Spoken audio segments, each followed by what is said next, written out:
Affect the universe, control the environment, even time?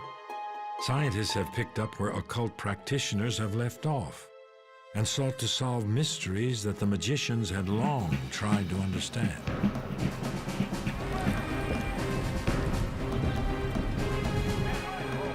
March 17th, 1863.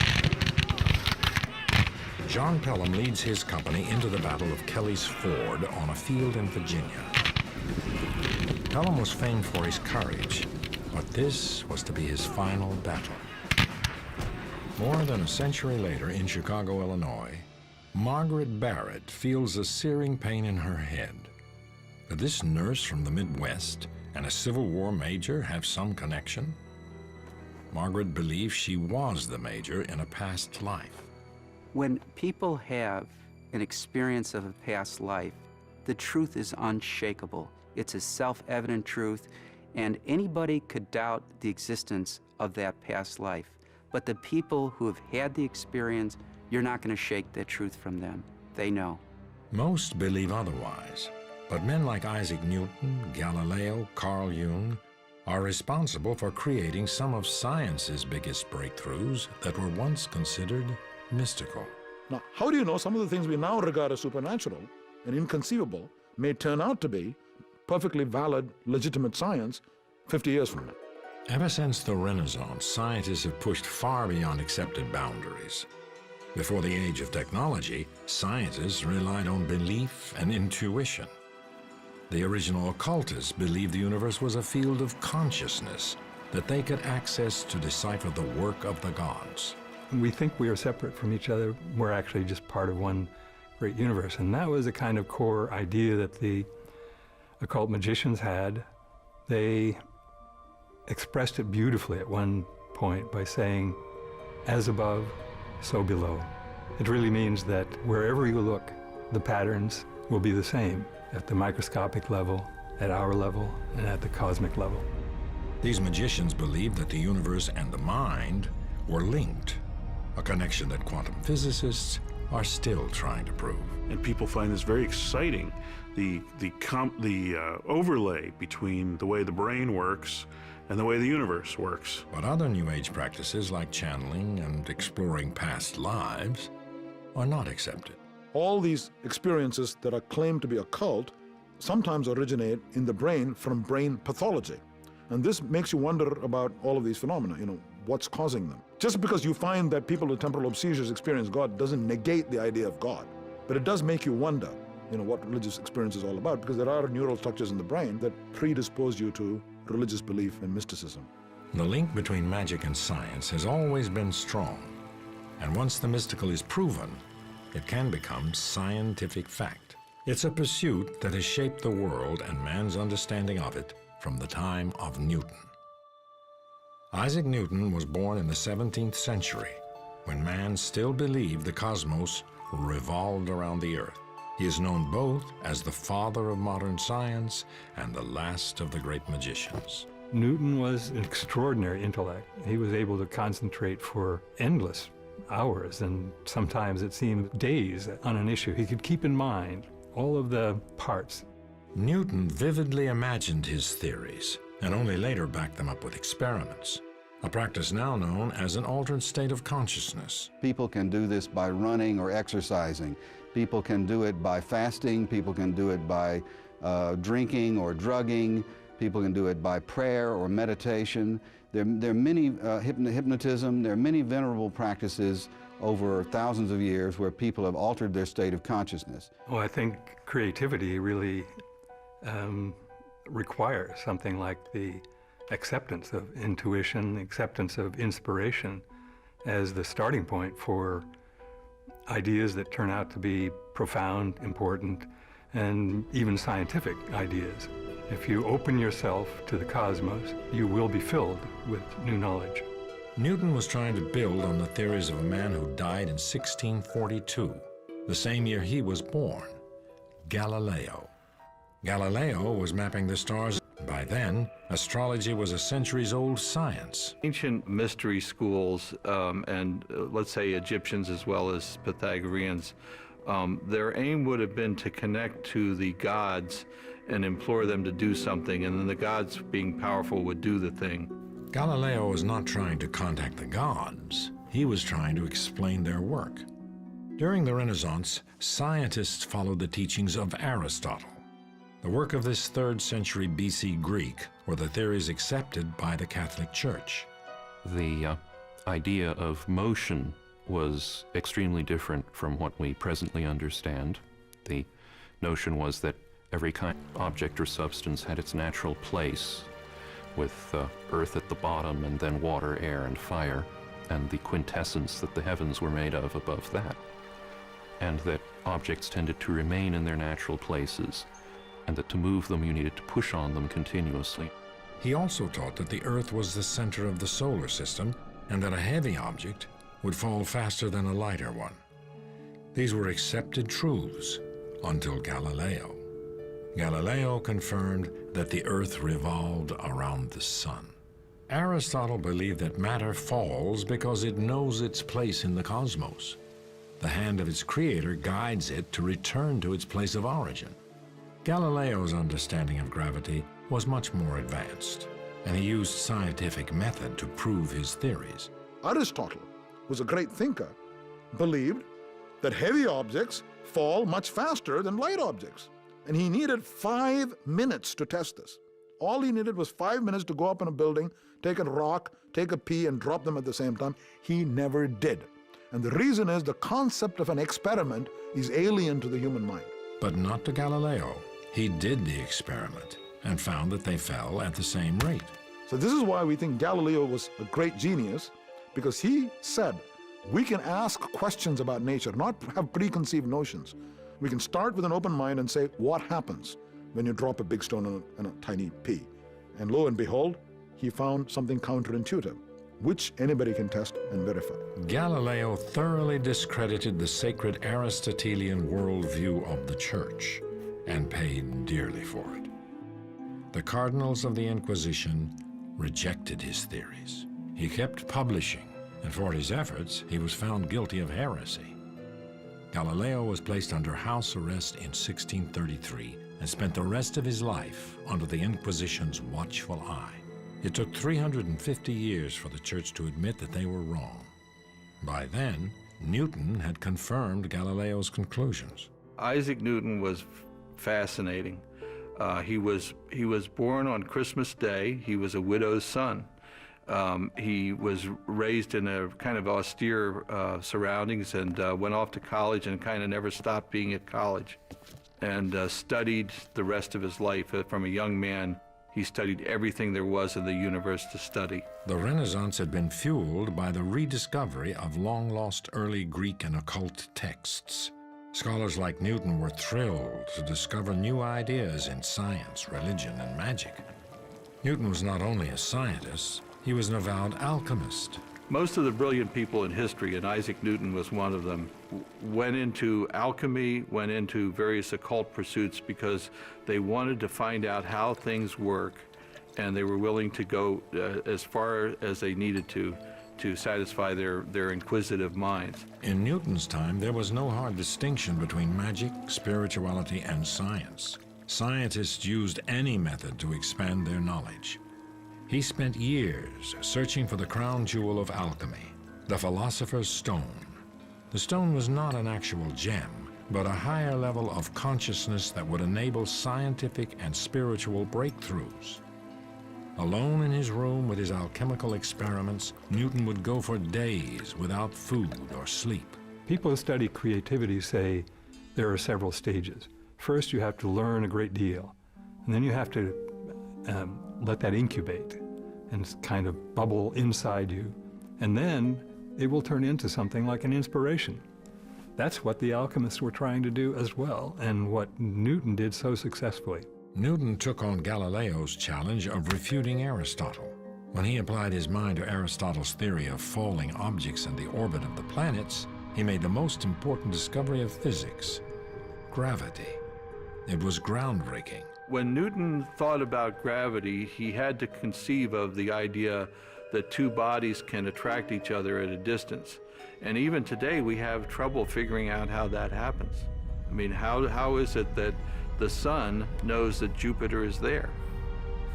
Who knows?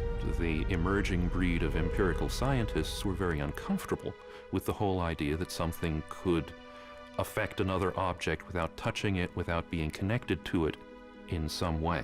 Then we have Newton coming in with this mathematical theory that accounts perfectly for astronomical observations, but it requires there to be a force between these two different objects, and there's nothing in between. So he was basically stuck with action at a distance, no matter how uncomfortable it made him or anybody else. Newton was also the first to discover the properties of light and believed that light was composed of particles. Aristotle's worldview didn't accept the idea of atoms, of indivisible components of objects.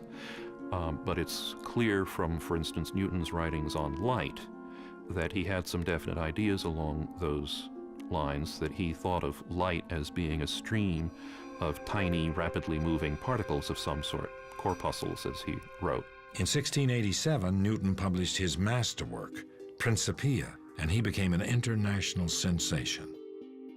In it, he set down his three laws of motion: the law of inertia, the relationship between force and motion, and his final rule: for every action, there is an equal and opposite reaction.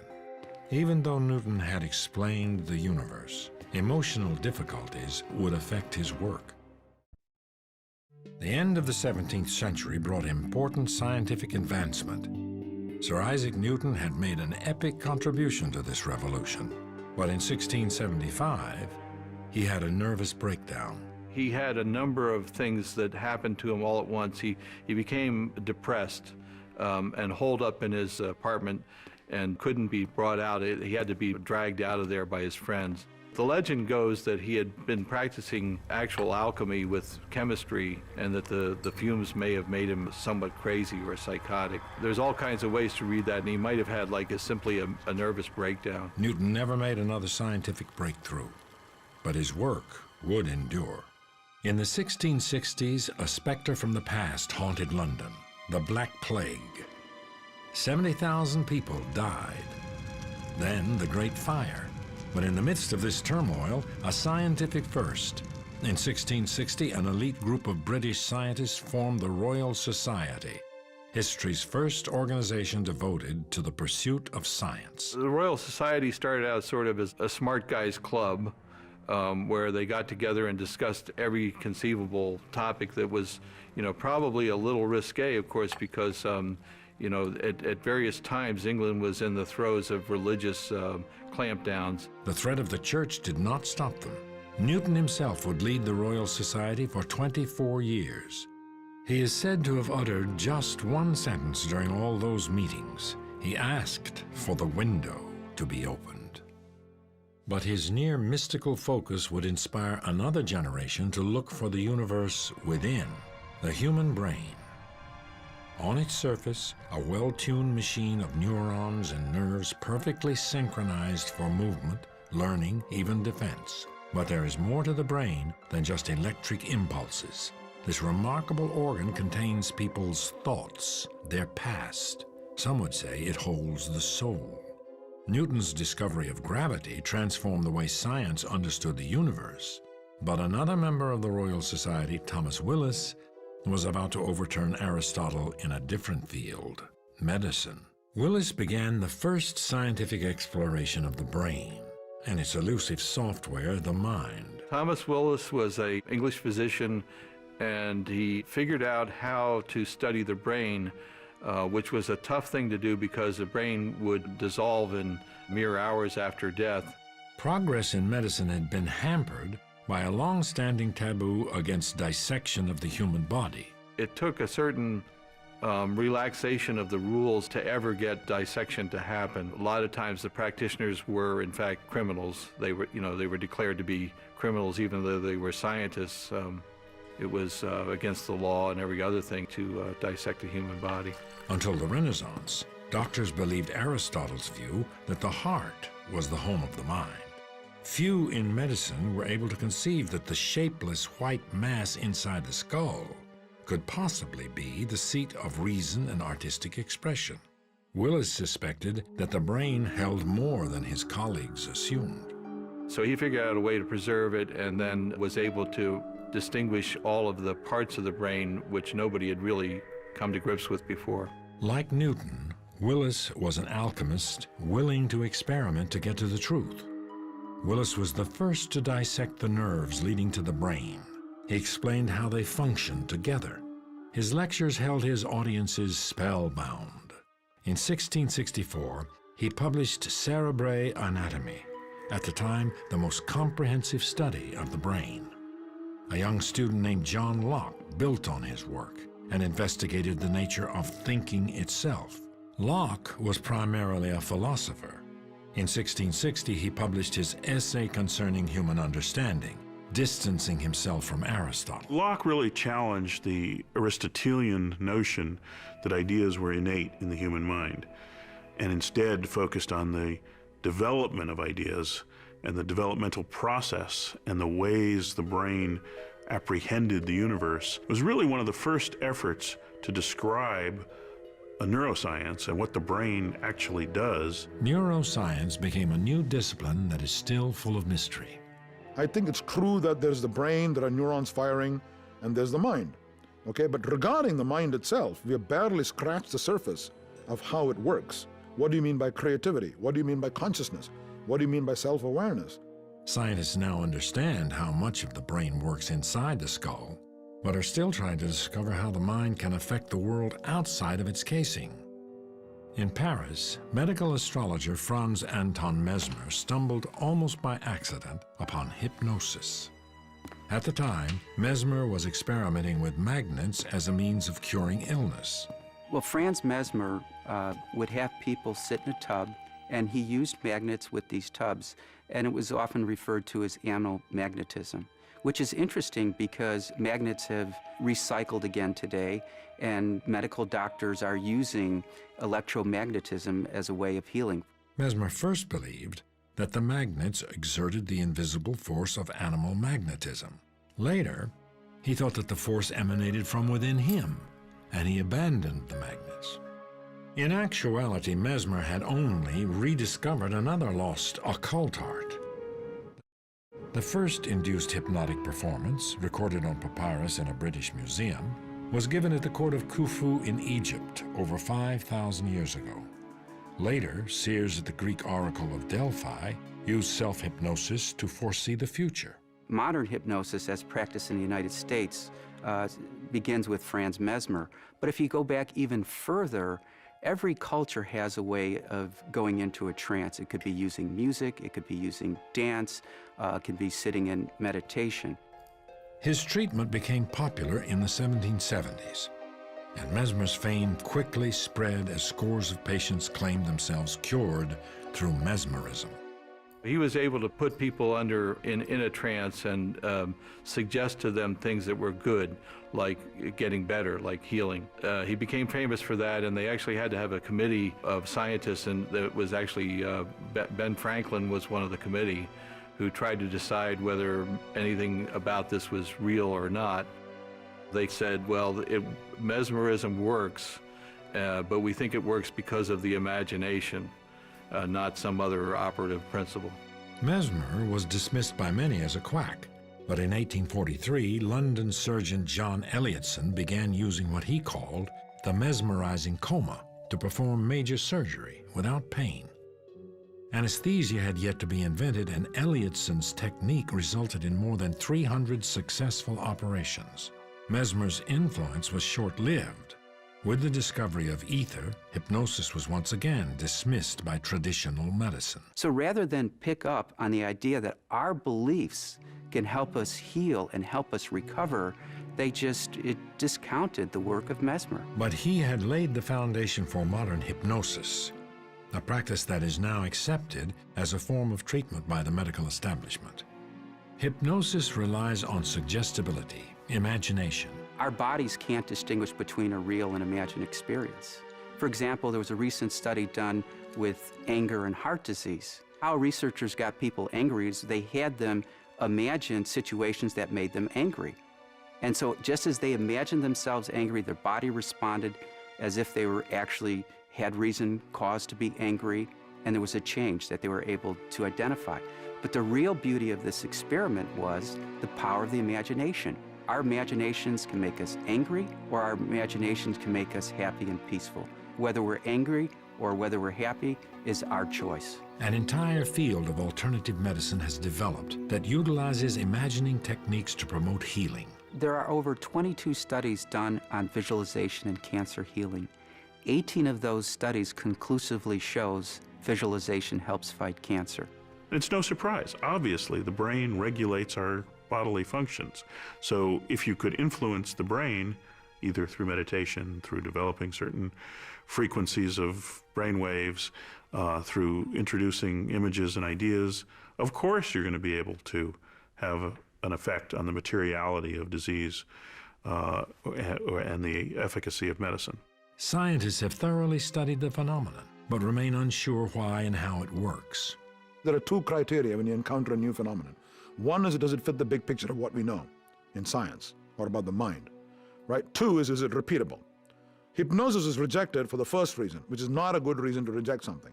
Namely, how does it fit into what we understand about the brain and mind? What is this hypnosis business? How can you enter somebody else's mind and make him wiggle his hand or do silly things? It doesn't make any sense. Reject it. But the second criterion, repeatability. It's very repeatable. You can do it on hundreds of people. And that's been staring at us for over 100 years. We know it's a perfectly valid, legitimate phenomenon.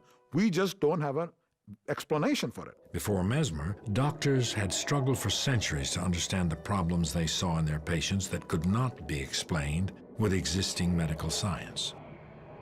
Conditions like insanity and hysteria were treated using a vast array of misguided cures, from leeches to exorcisms. Things like what we now call schizophrenia or depression, those kinds of things looked like some kind of infection by demons. No one ever thought the brain could be their source. Locke's essay on human understanding gave rise to a new science, psychology. In 1885, a 29-year-old Viennese doctor named Sigmund Freud was struggling to cure the hysteria he encountered in many of his female patients. Freud had begun his medical career researching the nervous system, but nothing in accepted science could help his patients. In 1885, humanity was on the move. Carl Benz has created the first gasoline-powered vehicle. But Dr. Sigmund Freud was running into a brick wall, trying to help solve the emotional problems of his patients. Then he tried hypnosis. He put his patients under and found that they remembered past traumas. Physicists had recently developed a new understanding about energy, that it could not be destroyed, only transformed. Freud was inspired by their work. He was brilliant, he was opinionated, and he was a pretty good learner. So he was looking around and he saw the systemized knowledge that was coming into force in what was called natural science, eventually became physics. He just lifted those metaphors out, put them into the psyche. Freud discovered the unconscious. Freud saw the human personality as a psychic energy system. Energy that was not expressed consciously was diverted into the patient's unconscious, where it created neurosis. Freud identified repressed sexual energy as the root cause of all mental illness. And his ideas are still very much in force. We still think about our deepest motivations being hidden and supplanted by replacement motives and so forth. That's a Freudian extrapolation of the physics model into a psychic domain. Freud invented psychoanalysis as a method for releasing the sexual traumas buried in the unconscious. This was the new frontier of the study of consciousness. And though much of Freud's work would eventually fall out of favor, his work provided the foundation for modern psychology. The conservative Freud would never have identified himself as an occultist. But one of his followers would prove to be both a pioneer in the field and an occult practitioner. He wanted to know everything about everything. He read everything. He traveled to Africa. He traveled to India. He traveled to America. He was somebody who had a voracious appetite for experience and for trying to understand the psyche in all times and places and all locations on the globe. Carl Jung was born 10 years before Freud invented psychoanalysis. The son of a minister, Jung conducted experiments in spiritualism. He became a psychologist to explore the dimensions of the mind, but never lost his lifelong fascination with the occult. His hero, Freud, became both a mentor and his nemesis. He didn't meet Freud until 1907, and when they met, they spoke for 13 hours straight. And one of the things that came up was the occult. Jung had been a defender of Freud's sexual theory of hysteria before they met. He'd been a public defender of that, but he didn't believe the sexual theory explained everything. And when he sat with Freud during this 13-hour thing, Freud got a very, very serious expression on his face and looked at Jung and said, you must promise me one thing, dear son. You must promise never to abandon the sexual theory and make of it a dogma and unshakable bulwark against the black tide of mud. And then he hesitated and said, of occultism. Jung refused to believe that sexual repression explained everything, and he was not about to give up the occult. But Freud made certain that Jung paid a price. Jung was, at the time of his break with Freud, he was president of the International Psychoanalytical Association. And Freud did not want to leave Jung in charge of the whole shop. And so behind the scenes, in what you might call an occult practice, he formed a little committee, and he gave each one of them a little signet ring, and he swore them all to secrecy, and they began to plot in a kind of conspiratorial way about how to get rid of Carl Jung. Jung constructed a tower at Bollingen, and he built it in some sense by his own hand, and he carved various kinds of stones out there with mystical figures on them, and he cooked on a primitive little stove with wood there. He chopped wood outside. He went down to the lake. He slept on a cot. It was a kind of retreat where he could go and introvert and have his own psychological experiences. He struggled with his own depression and emerged with a new kind of psychology, one that was steeped in mystic thought. He used tarot cards, he used astrology, but more importantly, whether it be tarot cards or astrology, Carl Jung believed in the intuition. Carl Jung once said, the therapist's job is to get his or her patient in touch with the intuition, and when the therapist has done that, the job is basically done. During his retreat, Jung concluded that astrology, alchemy, mythology, and the I Ching were ways the first magicians understood the human consciousness. His biggest breakthrough, he saw the psyche as an energy field far bigger than a single personality. He called this the collective unconscious. The collective unconscious includes all the things that are not personal to us, that transcend that. They're the transpersonal or impersonal contents of the unconscious that Jung called archetypes. They're the typically human components that don't have anything to do with us necessarily just personally. They're not about our personal experiences. It's not about our mother or our father.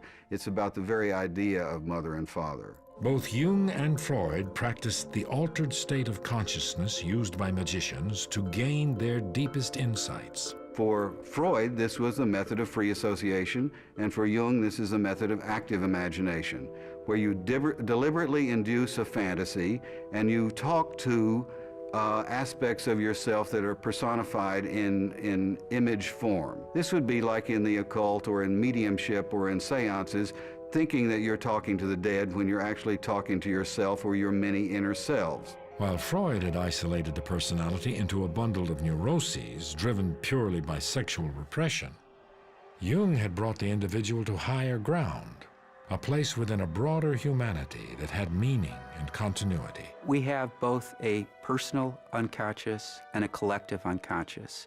So the personal unconscious is more aligned with our soul, and then our collective unconscious is the wisdom, the archetypes, the myths, the universalities that anybody can tap into. So we all have our own personal path that we're on, and we all have a collective path. Jung's ideas have inspired many New Age practices. It can possibly come from something like Jung's collective unconscious. Probably most people who are channelers would say it comes from a higher level of wisdom. And maybe it's the same thing. It certainly is a related kind of concept to the collective unconscious. But the typical presentation is as if there's some being, a departed soul, or maybe a group of them who now exist in some other dimension, but have chosen to help us out by channeling some of their wisdom through one of your friends or neighbors. In Jung's work, dreams could yield valuable insights. Some psychologists have taken this one step further into a technique called lucid dreaming. Lucid dreams are a special category where not only are you dreaming, but you know you're dreaming, and you actually may even be able to directly influence the direction of the dream. But Jung's influence did not stop with psychology. His work inspired a physicist who would try to forge a connection between the occult and science. For centuries, the study of the universe and the mind were separate disciplines.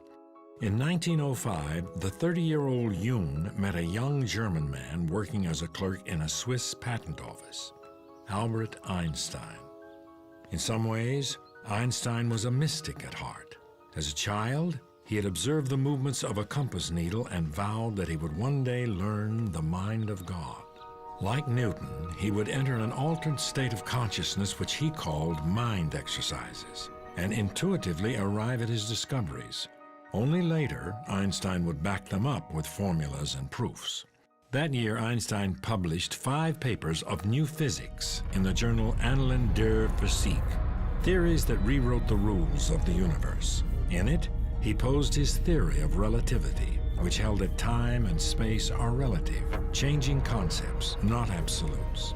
Newton developed these wonderful things, the laws of motion and gravity and so on, which appeared to be just like clockwork.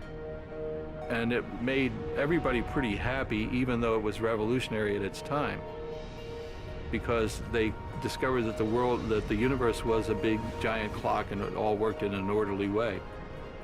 Einstein came along and said, well, yeah, that could be true, but also it's relative. And it turned it all upside down again. In Einstein's autobiographical notes, he would ask Newton for forgiveness for revolutionizing the science of physics. Einstein had finally solved a contradiction Newton had observed an age ago in the behavior of light, that it acted like a wave, but sometimes like a particle. And in the process, he finally proved Newton's intuition about the existence of atoms. The photoelectric effect, as it's called. If you shine a bright light onto a piece of metal, it'll knock electrons loose. And the wave theory was simply not accounting for the details of how that happened.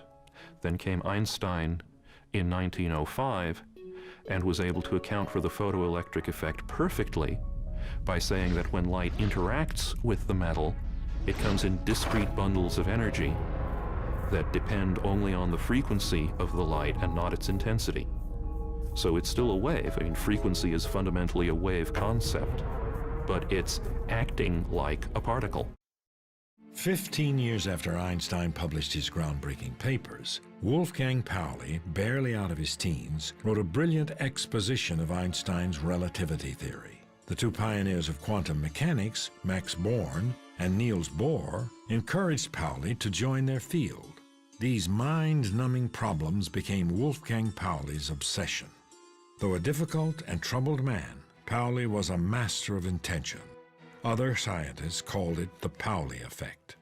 His colleagues in the experimental laboratories in physics said, please, please stay away, because sure as he would arrive in the laboratory, all the experiments would stop working.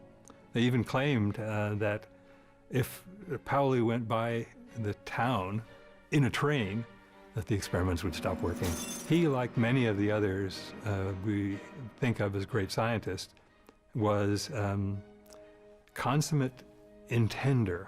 He could intend what was about to happen, and it would happen in a certain sense. He was one of the most creative figures in quantum mechanics because of that.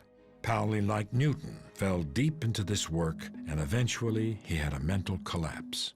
In 1948, he went to the newly created C.G. Jung Institute to seek help from the now famous psychologist. As he walked into the room, the Pauli effect occurred.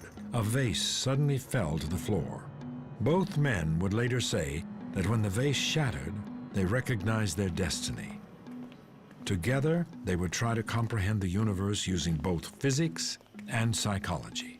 Pauli became one of the great contributors to the development of quantum physics, partly because of the intuitions that were fed, at least in part, by that kind of collaboration with a great intuitive thinker in a completely different domain, Carl Jung. And similarly, Jung understood much more and was able to express more usefully the kinds of things that he knew because of Pauli's contributions. The incident itself led them to develop the concept of synchronicity, where two supposedly random events collide to create meaning. Synchronicity, as Jung defines it, is a correspondence between an inner psychic state, psychological state, and some external event. The correspondence having a high degree of improbability, so that it appears random or accidental or merely coincidental or merely chance. Jung and Pauli combined their brilliance and intuition and arrived at a theory of the universe. If matter behaves according to observation, then have human beings made their own reality? Have people's collective thoughts and dreams created our world? It's a notion that many scientists reject, but it echoes the occult. The ancient occultists' idea of a latent consciousness that's pervading the whole world would make some of the interpretations of quantum mechanics a great deal simpler, because if consciousness is essential to the act of observation, to bringing a definite reality out of these quantum clouds of probability, life in some ways gets simpler if there are other sources of consciousness out there besides just us. The latest attempts to produce Einstein's unified field theory is string theory, which marries Newton's physics to quantum physics in a new theory of gravity. String theorists believe that at the smallest level imaginable, all matter is made up of vibrating strings. Those differences in observations in quantum physics are not due to the unconscious creating the universe, rather due to tiny variations in vibrations. String theory unifies the small and the large. We have Einstein's theory of general relativity, which is a theory of the gravitational force, and it works very well at explaining the large scale of the universe. We have quantum mechanics, which is the theory of the very small, and it also works extremely well. The trouble is these theories are not compatible.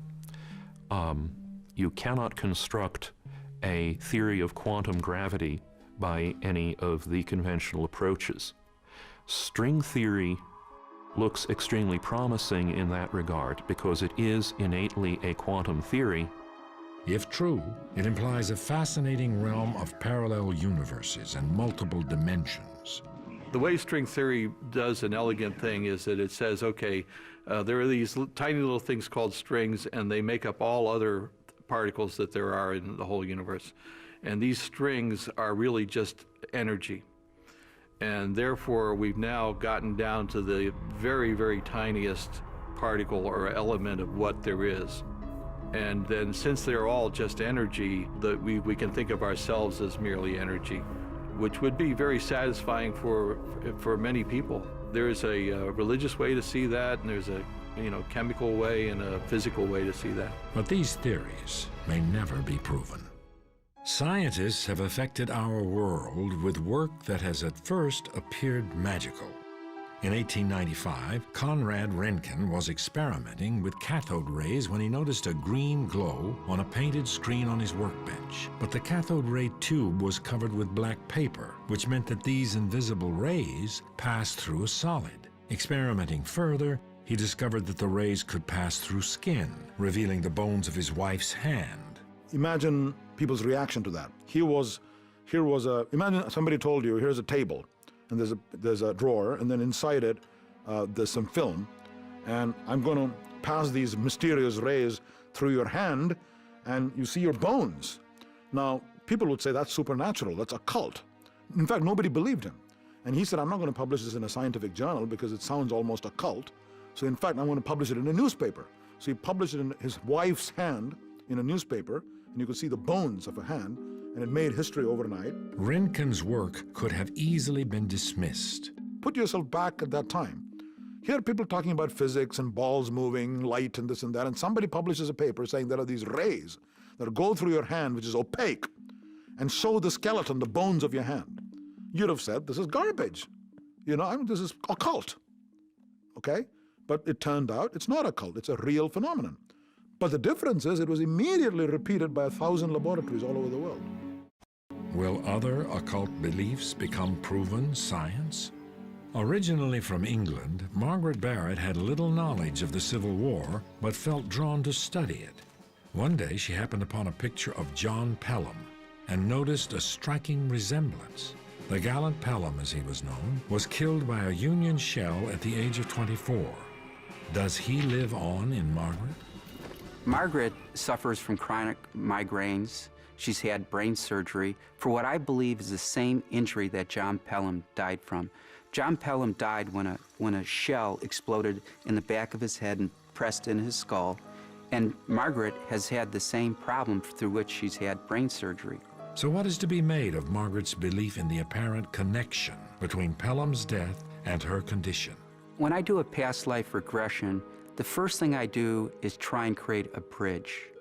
The bridge is some connection from the current life to a past life. It could be a fear, a phobia, it could be a job, a relationship. It really doesn't matter. Sometimes even had dreams turn into be bridges into the past life. So once I do a thorough history, then I start to hypnotize a person. So what we try and do with a past life regression is help people learn from their previous lives so they don't make the same mistakes in their current life. Are we left with imprints of those who lived before us? We have this action and intelligence at a distance. The thing is, we have to connect to it. We have to be conscious of this possibility. Will discovering past lives someday be as commonplace as X-rays? Most scientists reject the idea. In the case of Röntgen, you did the experiment, everybody could repeat it, we accept it. In the case of Galileo's small stone and big stone, any child can go and repeat it. But that's not always true. Let's take velocity of light, and Einstein said it's finite. It took very, very detailed quantitative experiments to prove that was correct. You can't just do it quickly. Maybe some of these phenomena are so elusive and so tiny that it's going to take ages to disprove. But this sounds like a cop-out to me. It just doesn't have a ring of truth.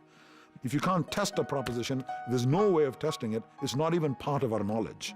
It's as good as gibberish. Some explain past lives as simple associations. And you say, well, I have seen this before, and yet I couldn't have. How is that possible? Well, maybe it was my previous birth. That's the only way this could have happened. Because there's no way I could have met you, for example, prior to this evening, but I have this distinct feeling of having met you. How is that possible? Oh, maybe it was my previous birth. It's not your previous birth, it's your memory playing tricks on you. Progress has long been achieved by innovators who were willing to go far beyond accepted reality. In an interesting way, it almost seems that the evolution is really a kind of revolution, if you will. You sort of revolve through the same set of ideas, express them in different ways, find new tools for probing more deeply into the core understanding. But ultimately, we're looking at the same picture, the same universe, hopefully refining the understanding a bit, but we're working hand in hand with the ancient magicians. Today, the mind is as mysterious as the universe once was. Will scientists one day discover that human beings create their own reality?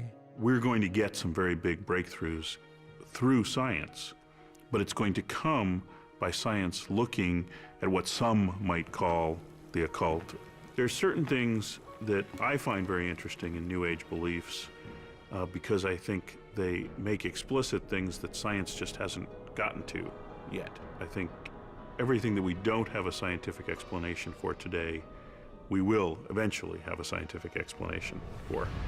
Only time will tell what breakthroughs are in store at the crossroads of science and the occult.